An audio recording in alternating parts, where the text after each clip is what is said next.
Womanizer. Dédomiseur, je pratique. Le dédomiseur. Frank, le dédomiseur. Okay, on va commencer avec ça. Dédomiseur. OK, commence à nouveau. Frank, le dédomiseur. Salut, mon Frank. Bon matin, messieurs. Si tu es dans le train pendant 10 heures, tu réagis comment? Dans le train pendant 10 heures, écoute, ça se peut que je perde un petit peu patience, mais je suis pas un modèle à prendre, ma patience est assez limitée, j'ai envie de te dire. D'ailleurs, ça me fait penser, j'entendais Dan là, faire la circulation juste avant mon segment, puis pour vrai, là, c'est parce qu'avant, on dirait que les histoires de chantier qui en finissaient plus, on voyait ça dans le journal, puis c'était tout le temps à Montréal, tu sais. On se disait, c'est Montréal, les cônes oranges, tout ça. Moi, je suis dans le secteur Lévis, là. On se demande, tu sais, je me demande si je vais être encore en vie quand ils vont finir les travaux sur Guillaume Couture. Dans le coin du Costco, c'est débile. Ça, Costco, puis là, ça dure tout le long de Guillaume Couture, là, quasiment, puis ça alterne une place. Puis pas loin de chez nous, moi, je suis dans le centre Lévis, là, centre, là. Puis ça a juste pas de sens. C'était même l'année passée. Allé trop vite, Frank? Je sais pas. Je sais pas, mais en tout cas, c'est certainement pas parce qu'il manque d'employés à la ville. On en avait déjà parlé, là. Ils font rien qu'engager du monde, là. Mais c'est parce que ça finit plus. Tu te dis, mais c'est quoi que vous êtes en train de construire? Y a-t-il un métro en dessous pis on n'était pas au courant, là? Ils sont juste en train de refaire des bouts de rue puis de mettre des abribus, là. Mais ça fait 2 ans que le bord de la rue est fermé chez nous. Tu sais, tu te dis, mais ça va-tu finir à un moment donné? Puis ça va peut-être nous amener à un autre sujet que je sais que tu voulais jaser, là. C'est l'émergence un peu partout de mouvements de contestation des autorités. Puis, tu sais, on dirait que personne, à un moment donné, fait l'autocritique de se dire, tu sais, les citoyens, maintenant, sont écœurés, puis il y a une raison pour ça. Ça tombe pas du ciel, là. La montée du populisme. Ben oui, Trump, c'est un peu ça en 2016. Et en fin de semaine, un gros article dans le Wall Street Journal qui est très bon parce que, évidemment, les manchettes à LCN, quand tu regardes ça, là, c'est toujours en une phrase. En une phrase, gars, c'est une histoire compliquée, mais on te la résume en une phrase. L'extrême droite en Allemagne! Fait que là, quand t'entends l'extrême droite en Allemagne, t'as des images d'Hitler. Mais Wall Street Journal sont allés plus loin et ils expliquent que c'est pas juste l'histoire de l'immigration là, en Allemagne. Je veux pas qu'on fasse le bloc au complet là-dessus, mais je veux juste préciser que eux autres, ils ont étudié l'histoire du AfD, là, le groupe de droite ou d'extrême droite qui a eu des votes. Mais c'est ce que tu dis, le mécontentement envers l'économie et la mauvaise gestion des services publics des politicos en haut et des États. Ben, c'est le mécontentement et surtout comment je dirais ça, c'est je pense que le bon mot, ce serait l'exaspération envers l'impuissance politique. Oui. Et ça, c'est à tous les niveaux. Parce que, mettons, sur le dossier de l'immigration, c'est pas ben compliqué à comprendre là, pourquoi ça monte comme ça en Europe. C'est qu'il y a des vagues migratoires importantes. Il y en a trop. Pas compliqué. Et probablement qu'il y en a trop, mais l'autre aspect qui est extrêmement important là-dedans, c'est que pour que des politiques d'immigration soient réussies, tu dois avoir une politique de tolérance zéro pour la criminalité des gens qui sont fraîchement arrivés. Et si tu regardes le cas français, là, en France, il y a un truc qui s'appelle l'OQTF. C'est l'obligation légale de quitter le territoire français, en tout cas. Oui. Et ça, c'est des gens, en gros, qui se sont fait arrêter ou ils sont suspectés de frayer avec soit des organisations terroristes ou ils ont été arrêtés pour des délits mineurs. Et la justice dit, vous devez quitter le territoire. Mais la réalité, c'est qu'ils ne sont pas quittés. Ils sont tolérés sur place. Et je pense qu'il y avait une statistique de l'Institut national de la statistique française qui disait que c'était même pas 50% des gens qui sont qu'on dit qu'ils doivent quitter qui quittent. Mais ça, là, écoute... En 2021, il y en avait 125 000 sur ta fameuse liste d'obligations de quitter le territoire français. Non, 125 000. Non, ça, c'est plus ça que le Stade de France, là. Largement plus. Puis là, mettons que t'es un Français, là.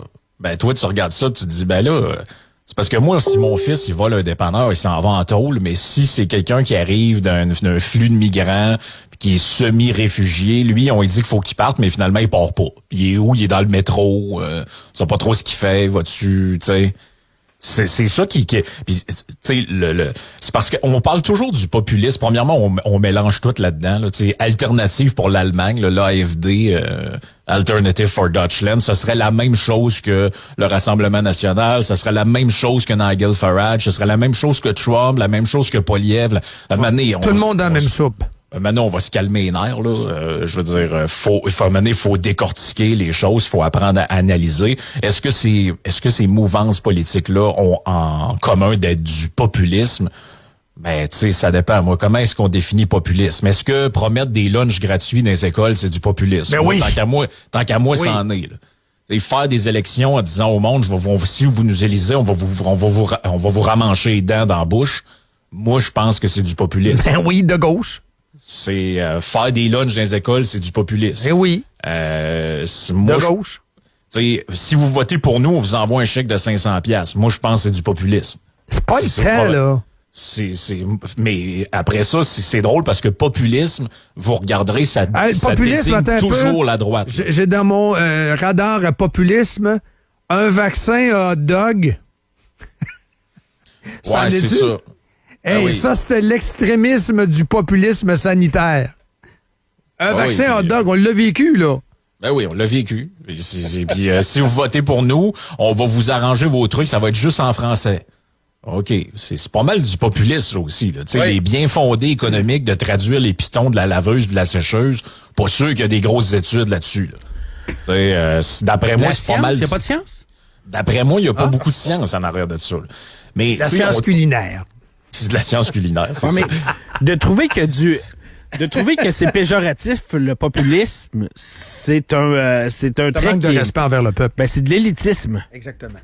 Ouais. C'est ça. Puis ce qui est drôle, c'est que quand tu regardes en fait, le populisme fait un peu penser à l'inflation. Tu sais, l'inflation, quand c'est arrivé, les médias nous présentaient ça. C'est comme si c'était une tempête. C'est comme s'il y a un ouragan qui arrive. Bon, là, attention, on nous a signalé qu'il y a une tempête d'inflation là qui commence quelque part et ça devrait nous toucher dans pas long. Là, tu te dis, ouais, mais c'est pas un phénomène naturel et météorologique, l'inflation. Il y a des causes à ça. Les causes, c'est la trop grande impression d'argent par rapport à l'activité économique réelle. C'est de trop d'argent, ça crée de l'inflation. Bon, on reviendra pas là-dessus, là, mais le populisme, c'est pas un phénomène météorologique non plus. Tu sais, on nous parle de ça. Ah, l'Europe bascule dans le populisme, percée du populisme en Allemagne, en France, en Angleterre. Puis là, c'est comme si c'était un genre de... C'est comme si c'était un genre de phénomène naturel qu'on sait pas trop pourquoi. Non, il y a des causes à ça. Puis si on réfléchit pas aux causes, ben vous allez vous ramasser avec les conséquences, puis ce sera tant pis. Là. À un moment donné, il faut y réfléchir à ça. Puis ce que je te disais quand on s'en parlait en privé, c'est que à ma connaissance, il y a pas grand monde qui a réfléchi à ce truc-là, sauf notre ancien premier ministre du Canada, Stephen Harper, qui a écrit en 2018, je pense, le bouquin que j'ai devant mes yeux, qui s'appelle Right Here, Right Now. Hein? Non, c'est possible. Il savait pas lire. Non, c'est ça, il savait pas lire. Mais ce livre-là est absolument délicieux. Là. Il écrit lourd, Harper. C'est un intellectuel. Oh, Morin, ça n'a pas d'allure ce que tu viens de dire. Il écrit lourd. C'est pas vrai, là. C'est pas un bully-bill, là. Et je vais vous lire juste un petit bout de ce qui était, très court paragraphe de ce qui est écrit, là. Lorsqu'on regarde l'élection surprise de Donald Trump et l'agenda de gouvernement, parce que là, je vous le traduis là, dans la mesure que je vous le lis, et son plan économique, son plan politique et social, ce qu'on doit en conclure, c'est que les responsables doivent être davantage concernés envers l'économie, la mondialisation et l'immigration. Et ce qu'il dit carrément dans le livre, là, c'est une longue partie du développement du livre, c'est que la raison pour laquelle il émerge des Donald Trump, des Marine Le Pen, puis mettez tout ça dans le même paquet si ça vous tente, c'est que les élites politiques occidentales ont failli à répondre aux exigences légitimes des populations, et à un moment donné, ce que ça fait, ça ouvre la porte à des gens qui disent « Vous voulez que je le règle le problème? Moi, je vais le régler. M'en faire un gros mur, puis vous allez voir, ça va être fini. » Parce que là, Mané, au début, tu te dis « Ouais, c'est un peu intense, hein? » Mais Mané, à force de te taper des incompétents qui règlent jamais rien, ben, tu finis par te tourner vers des solutions un peu plus radicales. Et je te dirais même que le contenu de ce livre-là, c'est un peu ce qui explique l'émergence de Poilievre au Canada. En fait, je pense que Poilievre est la réponse de Harper à ce truc-là, parce que tout le monde a compris que Stephen Harper, c'est quelqu'un qui a une grosse poigne encore sur le Parti conservateur du Canada. Et lui, ce qu'il disait carrément, c'est que si les partis traditionnels ne se tournent pas vers les préoccupations du monde, là, puis regardez ce que Poilievre fait, là, le coût du logement, la bouffe, l'inflation, tu sais, il est vraiment sur les edge issues, les enjeux des gens. Et d'ici, on fait pas ça, on va avoir au Canada, d'ici très peu de temps, un genre de Donald Trump. Ces figures-là vont émerger naturellement et les partis traditionnels seront évincés.